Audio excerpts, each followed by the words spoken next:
go into tonight's agenda, I believe it's important to reiterate certain expectations both the council and citizens should have regarding public discourse at our meetings. First, we all understand as elected officials that residents care very much about our community and feel very passionate about certain issues. We further understand that people in a free country have the right to criticize us as your elected leaders and challenge policies. And we honor the public portion of our council meetings, and we do listen carefully to each speaker, whether we agree or disagree with the comments being made.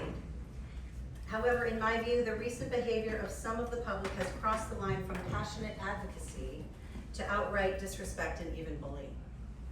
All members of the public should feel welcome to express their opinions here or present to the council without having to fear the behavior or reaction of their neighbors. I have received emails from residents sharing opinions with me privately because they fear retribution from members of the public whom they often see commenting at our meetings. And that is not right. And all of us on this council dedicate long hours to our borough with the hope of making it a better place to live, to work, and to raise a family. Our borough employees deserve to be treated with dignity and respect, as well as those who volunteer their time to serve on our boards and commissions. We also have a legal obligation to prevent them from being harassed. The council chamber is a place of important public business, and our borough code prohibits anyone from engaging in inappropriate behavior during our meetings.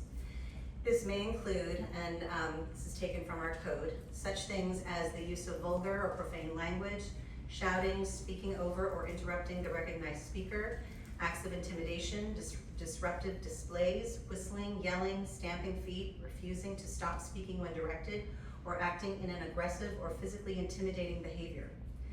At our last meeting, a young girl attending was moved to tears due to the actions of a few, and there were residents who made disrespectful comments aloud when their fellow residents, two of whom were children, were making their comments after receiving ceremonial proclamations.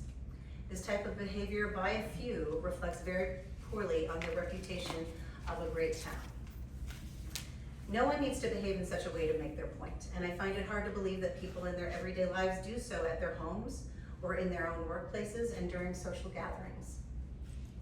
Residents should expect passionate expression at our council meetings, but with an underlying standard of civility, so that all may feel welcome to participate.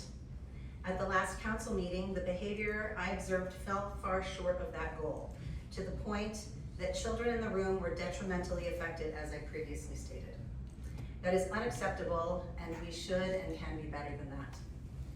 So to be clear, as the presiding officer of the Borough Council's meetings, I don't always see and hear everything that goes on, but I will act if I see or I am alerted to such behavior occurring, and I will exercise my authority to have anyone removed from the meeting who engages in improper or disruptive conduct, and after being warned to cease and desist, continues to do so.